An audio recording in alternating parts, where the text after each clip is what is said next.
ओम शांति। 22 नवंबर 2014। साकार महावाक्य।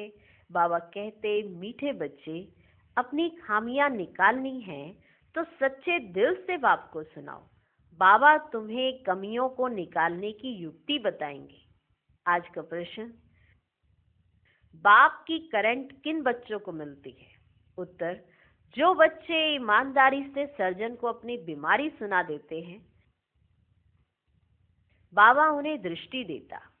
बाबा को उन बच्चों पर बहुत तरस पड़ता है। अंदर में आता, इस बच्चे का यह भूत निकल जाए। बाबा उन्हें करंट देता है। ओम शांति। बाप बच्चों से पूछते रहते हैं। हर एक बच्चे को अपने से पूछना है कि बाप से कुछ मिला है? कुछ मिला बाप से?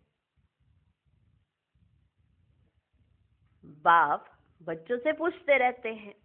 हर एक बच्चे को अपने से पूछना है कि बाप से कुछ मिला? कुछ मिला? किस किस चीज में कमी है? मिला, सब ने कहा सब मिला। फिर बाप ने फिर से पूछा, तो फिर किस किस चीज में कमी है? हर एक को अपने अंदर झांकना है। जरूर कहीं ना कहीं किसी ना किसी चीज में कमी तो होगी ना, जो हम खुश नहीं है। बाप से मिला, कुछ मिला? किस किस चीज में कमी है, हर एक को अपने अंदर झांकना है। जैसे नारद का मिसाल है। उनको कहा, तुम अपनी शक्ल आईने में देखो, लक्ष्मी को वरने लायक है? लक्ष्मी को वरने लायक है? तो बाप भी तुम बच्चों से पूछते हैं, क्या समझते हो? क्या समझते हो? लक्ष्मी को वरने लायक बने हो? जैसे मिसाल है, नारद से पूछा गया कि लक्ष्मी को वरने लायक हो, तो बाप भी अपने बच्चों से पूछते हैं, लक्ष्मी को वरने लायक बने हो? अगर नहीं तो क्या क्या खामियां हैं?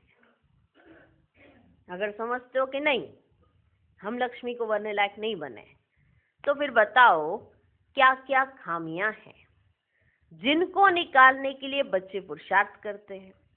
खामियों को निकालने का पुरुषार्थ करते, वो करते ही नहीं है। कोई कोई तो पुरुषार्थ करते रहते। नए नए बच्चों को ये समझाया जाता है, अपने अंदर में देखो, कोई खामी तो नहीं है। अपने अंदर देखो, कोई खामी तो नहीं है, क्योंकि तुम सबको परफेक्ट बनना है। देखो अपने अंदर, कोई खामी तो नहीं, क्योंकि तुम सबको परफेक्ट बनना है। बाप आते ही हैं परफेक्ट बनाने के लिए, इसलिए एम ऑब्जेक्ट का चित्र भी सामने रखा है। अपने अंदर से पूछो, हम इन जैसे परफेक्ट बने हैं? अपने अंदर से पूछो, हम इन जैसे परफेक्ट बने हैं? वे जिस्मानी विद्या पढ़ाने वाले टीचर आदि तो इस समय सब विकारी है। यह संपूर्ण निर्विकारियों का सैंपल है। आधा कल्प तुमने इन्हों की महिमा की है, तो अब अपने से पूछो, हमारे में क्या क्या खामियां हैं जिनको निकाल हम अपनी उन्नति करें और बाप को बतावें कि बाबा ये खामी है जो हमसे निकलती नहीं है, कोई उपाय बताओ। बीमारी सर्जन द्वारा ही छूट सकती है। कोई कोई नायब सर्जन भी होशियार होते हैं। डॉक्टर से कंपाउंडर सीखते हैं, होशियार डॉक्टर बन जाते हैं। ठीक है ना? कंपाउंडर भी मना सिखा पाते हैं, मना ऐसा होता है। डॉक्टर से कंपाउंडर सीखते हैं, होशियार डॉक्टर बन जाते हैं, ऐसा होता है ना? तो ईमानदारी से अपनी जांच करो, मेरे में क्या क्या खामियां हैं। जिस कारण मैं समझता हूं ये पद पा नहीं सकूंगा, जिस कारण मुझे ये समझ आती है कि मैं ये पद पा नहीं सकूंगा। बाप तो कहेंगे ना, तुम इन जैसा बन सकते हो, खामियां बताएं तब बाबा राय दे। बीमारियां तो बहुत है, बहुतों में खामियां हैं। कोई में बहुत क्रोध है, लोभ है, उन्हें ज्ञान की धारणा नहीं हो सकती है। क्रोध है, लोभ है, उन्हें ज्ञान की धारणा नहीं हो सकती है, जो कोई को धारणा करा सके। बाप रोज बहुत समझाते हैं, वास्तव में इतनी समझाने की जरूरत ही नहीं दिखती नहीं है इतनी समझाने की जरूरत, फिर भी बाप रोज बहुत समझाते हैं। मंत्र का अर्थ बाप समझा देते हैं। बाप तो एक ही है, बेहद के बाप को याद करना है और उनसे यह वर्षा पाकर हमको ऐसा बनना है। और स्कूलों में 5 विकारों को जीतने की बात ही नहीं होती, ये बात अभी ही होती है जो बाप तुमको समझाते हैं। तुम्हारे में जो भूत है, जो दुख देते हैं, उनका वर्णन करेंगे तो उनको निकालने की बाप युक्ति बताएंगे। बाबा ये भूत हमको तंग करते हैं। तंग कौन करते हैं? भूत। तो भूत निकालने वाले के आगे वर्णन किया जाता है ना। भूत निकालने वाला कौन है? शिव बाबा। तो उनके आगे वर्णन किया जाता है ना। तुम्हारे में कोई वह भूत नहीं, तुम जानते हो ये 5 विकारों रूपी भूत जन्म जन्मांतर के। देखना चाहिए हमारे में क्या भूत है, उसको निकालने लिए फिर राय लेनी चाहिए। आंखें भी बहुत धोखा देने वाली हैं, इसलिए बाप समझाते हैं अपने को आत्मा समझ, दूसरे को भी आत्मा समझने की प्रैक्टिस डालो। अपने को आत्मा समझ, दूसरे को भी आत्मा समझने की प्रैक्टिस डालो। इस युक्ति से तुम्हारी यह बीमारी निकल जाएगी। इस युक्ति से तुम्हारी यह बीमारी निकल जाएगी। हम सब आत्माएं तो आत्मा भाई भाई ठहरे, शरीर तो है नहीं। यह भी जानते हो हम आत्माएं सब वापस जाने वाली हैं। तो अपने को देखना है, हम सर्वगुण संपन्न बने हैं? नहीं तो हमारे में क्या अवगुण है?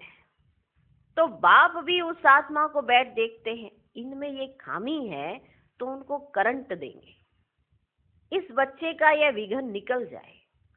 अगर सर्जन से ही छुपाते रहेंगे तो कर ही क्या सकते हैं? तुम अपने अवगुण बताते रहेंगे तो बाप भी राय देंगे। जैसे तुम आत्माएं बाप को याद करती हो, बाबा आप कितने मीठे हो, हमको क्या से क्या बना देते हो। बाप को याद करते रहेंगे तो भूत भागते रहेंगे। कोई ना कोई भूत है जरूर, कोई ना कोई भूत है जरूर। बाप सर्जन को बताओ, बाबा हमको इनकी युक्ति बताओ, नहीं तो बहुत घाटा पड़ जाएगा। सुनाने से बाप को भी तरस पड़ेगा, ये माया के भूत इनको तंग करते हैं। भूतों को भगाने वाला तो एक ही बाप है, युक्ति से भगाते हैं। समझाया जाता है इन 5 भूतों को भगाओ, फिर भी ये सब भूत नहीं भागते हैं। कोई में विशेष रहता है, कोई में कम, परंतु हैं जरूर। बाप देखते हैं इनमें ये भूत है, दृष्टि देते समय अंदर चलता है ना, यह तो बहुत अच्छा बच्चा है। और तो सब इनमें अच्छे अच्छे गुण है, परंतु बोलते कुछ नहीं है, किसको समझा नहीं सकते हैं। माया ने जैसे गला ही बंद कर दिया है। इनका गला खुल जाए तो औरों की भी सर्विस करने लग पड़े। दूसरे की सर्विस में अपनी सर्विस, शिव बाबा की सर्विस नहीं करते हैं। शिव बाबा खुद सर्विस करने आए हैं। दूसरों की जब सर्विस करते हो तो अपनी सर्विस कर रहे हो, कोई शिव बाबा की सर्विस नहीं करते हो। शिव बाबा खुद सर्विस करने आए हैं। कहते हैं इन जन्म जन्मांतर के भूतों को भगाना है। बाप बैठ समझाते हैं, यह भी जानते हो झाड़ धीरे धीरे वृद्धि को पाता है, पत्ते झड़ते रहते हैं। झाड़ धीरे धीरे वृद्धि को पाता है, पत्ते झड़ते रहते हैं। माया विघन डाल देती है, बैठे बैठे ख्याल बदली हो जाते हैं। बैठे बैठे ख्याल बदली हो जाते हैं। जैसे सन्यासियों को घृणा आती है तो एकदम गुम हो जाते हैं, ना कोई कारण ना कोई बातचीत। जैसे ही उन्हें घृणा आती है तो एकदम चेंज हो जाते हैं, ना कोई कारण होता है ना कोई बातचीत। कनेक्शन तो सबका बाप के साथ है। बच्चे तो नंबर 1 है। वह भी बाप को सच बताएं तो वह खामियां निकल सकती हैं और ऊंच पद पा सकते हैं। बाप जानते हैं कहीं ना बतलाने के कारण अपने को बहुत घाटा डालते हैं। कितना भी समझाओ परंतु वे काम करने लग पड़ते हैं, वही काम करने लग पड़ते हैं। माया पकड़ लेती है। माया रूपी अजिगर है, सबको पेट में डाल बैठी है। दुबन में गले तक फंसे पड़े, गले तक फंसे पड़े। बाप कितना समझाते हैं और कोई बात नहीं, सिर्फ बोलो 2 बाप है। ऐसे नहीं कि सत्युग में फिर पारलौकिक बाप मिलता है। पारलौकिक बाप तो एक ही बार आते हैं ना बच्चे। पारलौकिक बाप आकर नर्क को स्वर्ग बनाते हैं। उनकी भक्ति मार्ग में कितनी पूजा करते, याद करते। शिव के मंदिर तो बहुत हैं। बच्चे कहते सर्विस नहीं है बाबा, सर्विस नहीं है। अरे शिव के मंदिर तो जाता है कि नहीं है? जो बच्चे कहते सर्विस नहीं है तो बाबा कहते शिव के मंदिर तो जाता है ना। वहां जाकर तुम पूछ सकते हो इनको क्यों पूजते हो, पूछो क्यों पूजते हो। ये शरीरधारी तो है ही नहीं, ये है कौन? मतलब शिवलिंग का चित्र होता है ना, तो वहां जाके पूछो ये है कौन, तो कहेंगे परमात्मा है। इन बिगर और कोई को कहेंगे ही नहीं। तो बोलो यह परमात्मा बाप है ना, है ना। उनको खुदा भी कहते हैं, अल्लाह भी कहते हैं, अक्सर करके परम पिता परमात्मा कहा जाता है। उनसे क्या मिलने का है? पूछो ना ऐसे तो कह दो ना सर्विस नहीं है, तो किसने कहा सर्विस नहीं है? सर्विस तो बहुत है। कितने बच्चे हैं जो अभी तक ये नहीं जानते कि बाप आया हुआ है, तो सर्विस तो बहुत है। पूछो ना इनसे क्या मिलता है, ये कुछ पता है? भारत में शिव का नाम तो बहुत लेते हैं, शिव जयंती त्योहार भी मनाते हैं। कोई को भी समझाना तो बहुत सहज है। बाप भिन्न भिन्न प्रकार से समझाते तो बहुत रहते हैं। समझाते ना बाबा, कितने अलग अलग तरीके से समझा देते हैं। तुम किसके पास भी जा सकते हो, परंतु बहुत ठंडाई से नम्रता से बात करनी है। तुम्हारा नाम तो भारत में बहुत फैला हुआ है, कितना नाम फैला हुआ है तुम्हारा। थोड़ी भी बात करेंगे तो झट समझ जाएंगे ये बीके है, वरना इतना फैला हुआ आपका नाम है। किसी से भी थोड़ी सी भी शुरुआत करेंगे ना, ये कौन है, अच्छा बीके आए हैं इतना फैला हुआ तुम्हारा नाम है। थोड़ी भी बात करेंगे तो झट समझ जाएंगे ये बीके। गांव आदि तरफ तो बहुत इनोसेंट है। गांव की तरफ जो बच्चे बैठे हैं जो नहीं जानते वो बहुत इनोसेंट है। तो मंदिरों में जाकर सर्विस करना बहुत सहज है। आओ तो हम तुमको शिव बाबा की जीवन कहानी सुनावें। तुम शिव की पूजा करते हो, उनसे क्या मांगते हो? हम तो आपको इनकी पूरी जीवन कहानी बता सकते हैं। दूसरे दिन फिर लक्ष्मी नारायण के मंदिर में जाओ, तुम्हारे अंदर में ना खुशी रहती है। बच्चे चाहते हैं गांवड़ों में सर्विस करें, सबकी अपनी अपनी समझ है ना। बाप कहते पहले पहले जाओ शिव बाबा के मंदिर में। क्या जाओ? शिव बाबा के मंदिर में। फिर लक्ष्मी नारायण के मंदिर में जाकर पूछो इन्हों को ये वर्षा कैसे मिला हुआ है। आओ तो हम आपको इन देवी देवताओं के 84 जन्मों की कहानी सुनावें। गांव वालों को भी जगाना है। तुम जाकर प्यार से समझाएंगे तुम आत्मा हो, आत्मा ही बात करती है, ये शरीर तो खत्म हो जाने वाला है। अब हम आत्माओं को पावन बन बाप के पास जाना है। बाप कहते हैं मुझे याद करो, तो सुनने से ही उनको कशिश होगी। ऐसा सुनने से ही उनको कशिश होगी। जितना तुम देही अभिमानी होंगे उतना तुम्हारे में कशिश होगी, उतना तुम्हारे में कशिश आएगी। जितना तुम देही अभिमानी होंगे उतना तुम्हारे शब्दों में, तुम्हारी बात करने के व्यवहार में, उतना तुम्हारे में कशिश आएगी। अभी इतना इस देह आदि से, पुरानी दुनिया से पूरा वैराग्य नहीं आया है। यह तो जानते हो, यह पुराना चोला छोड़ना है, इनसे क्या ममत्व रखना है। शरीर होते शरीर में कोई ममत्व नहीं होना चाहिए, अंदर में यही तात रहे। अब हम आत्माएं पावन बनकर अपने घर जाएं। फिर यह भी दिल होती है, ऐसे बाबा को कैसे छोड़े। ऐसा बाबा तो फिर भी कभी नहीं मिलेगा, कभी मिलेगा नहीं ऐसा बाबा। तो ऐसे ऐसे ख्याल करने से बाप भी याद आएगा, घर भी याद आएगा। बाबा कहते हैं ना, एक शरीर छोड़ दूसरे में जाना है, तो दिल होती है कि बाबा के पास चले जाए। फिर बाद में ख्याल आता है, ऐसे बाबा को कैसे छोड़े, ऐसा बाबा तो फिर कभी मिलेगा नहीं। तो ऐसे ऐसे ख्याल करने से बाप भी याद आएगा, घर भी याद आएगा। अब हम घर जाते हैं। 84 जन्म पूरे हुए, भल दिन में अपना धंधा आदि करो, गृहस्थ व्यवहार में तो रहना ही है। उसमें रहते हुए भी तुम बुद्धि में यह रखो कि यह तो सब कुछ खत्म हो जाना है, अभी हमको वापस अपने घर जाना है। बाप ने कहा है गृहस्थ व्यवहार में भी जरूर रहना है, नहीं तो कहाँ जाएंगे।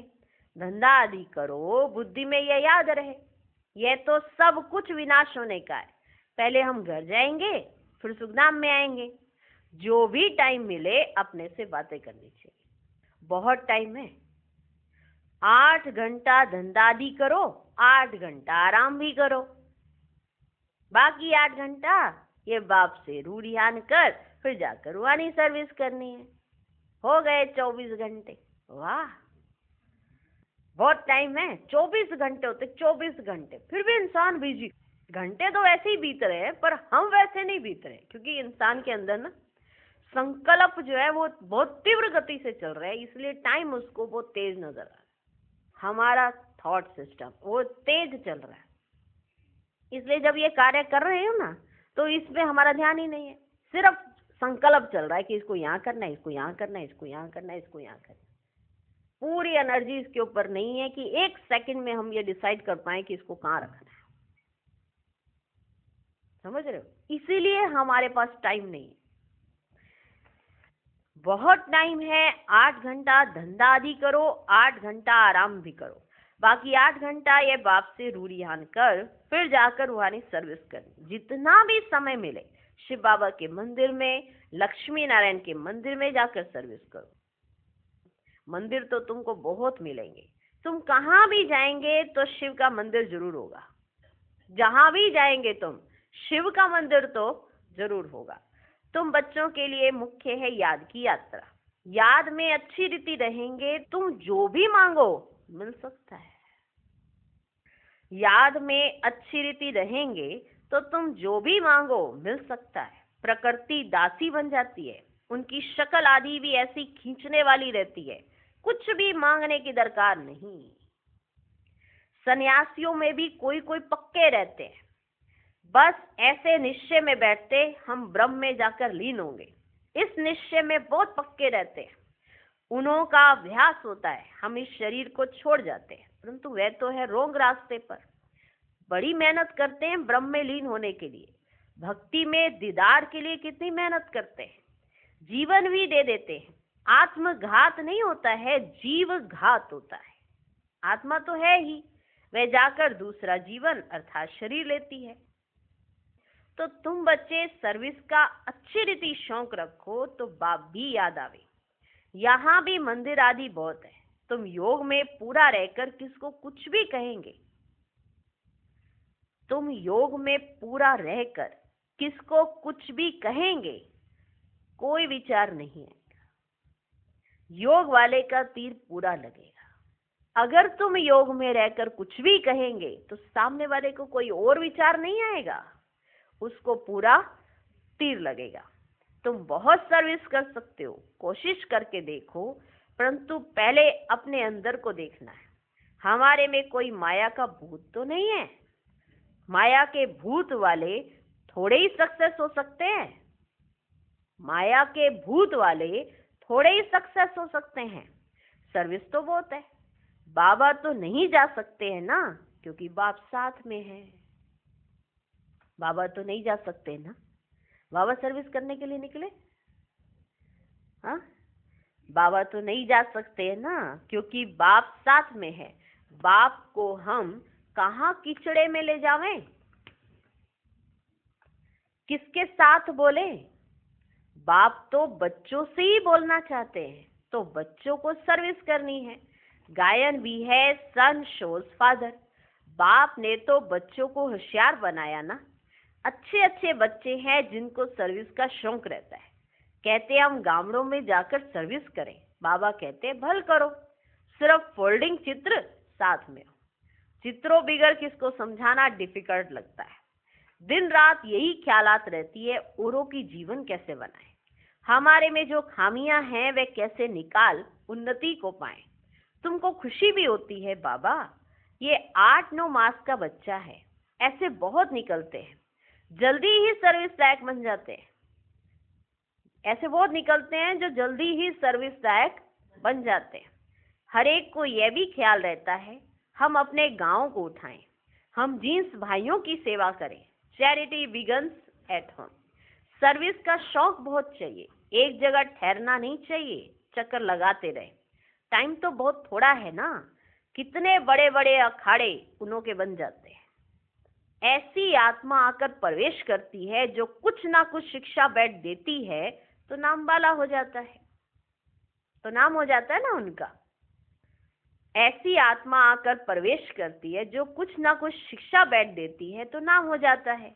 यह तो बेहद का बाप बैठ शिक्षा देते कल्प पहले मिसल। यह रूहानी कल्प वृक्ष बढ़ेगा। निराकारी झाड़ से नंबरवार आत्माएं आती हैं। शिव बाबा की बड़ी लंबी माला व झाड़ बना हुआ है। इन सब बातों को याद करने से ही बाप की याद आएगी, उन्नति जल्दी होगी। बाप याद आएगा ना, उन्नति जल्दी होगी। अच्छा, मीठे मीठे सिकिलधे बच्चों प्रति माता पिता बाप दादा का याद प्यार और गुड मॉर्निंग। रूहानी बाप की रूहानी बच्चों को नमस्ते। हम रूहानी बच्चों को भी रूहानी बाप को नमस्ते नमस्ते नमस्ते। Good morning good morning good morning. धारणा के लिए मुख्य सार। पहला पॉइंट, कम से कम 8 घंटा बाप से रूह रिहान कर बड़ी ठंडाई व नम्रता से रूहानी सर्विस करनी है। सर्विस में सक्सेस होने के लिए अंदर में कोई भी माया का भूत ना हो। दूसरा पॉइंट, अपने आप से बातें करनी है कि ये जो कुछ हम देखते हैं यह सब विनाश होना है। हम अपने घर जाएंगे, फिर सुखधाम में आएंगे। आज का वरदान, दृढ़ संकल्प रूपी व्रत द्वारा वृत्तियों का परिवर्तन करने वाले महान आत्मा भव। महान बनने का मुख्य आधार है पवित्रता। इस पवित्रता के व्रत को प्रतिज्ञा के रूप में धारण करना, अर्थात महान आत्मा बनना। कोई भी दृढ़ संकल्प रूपी व्रत वृत्ति को बदल देता है। पवित्रता का व्रत लेना अर्थात अपनी वृत्ति को श्रेष्ठ बनाना। व्रत रखना अर्थात स्थूल रीति से परहेज करना, मन में पक्का संकल्प रहना। तो पावन बनने का व्रत लिया और हम आत्मा भाई भाई हैं, ये ब्रदरहुड की वृत्ति बनाई। इसी वृत्ति से ब्राह्मण महान आत्मा बन गए। आज का स्लोगन, व्यर्थ से बचना है तो मुख पर दृढ़ संकल्प का बटन लगा दो। ओम शांति।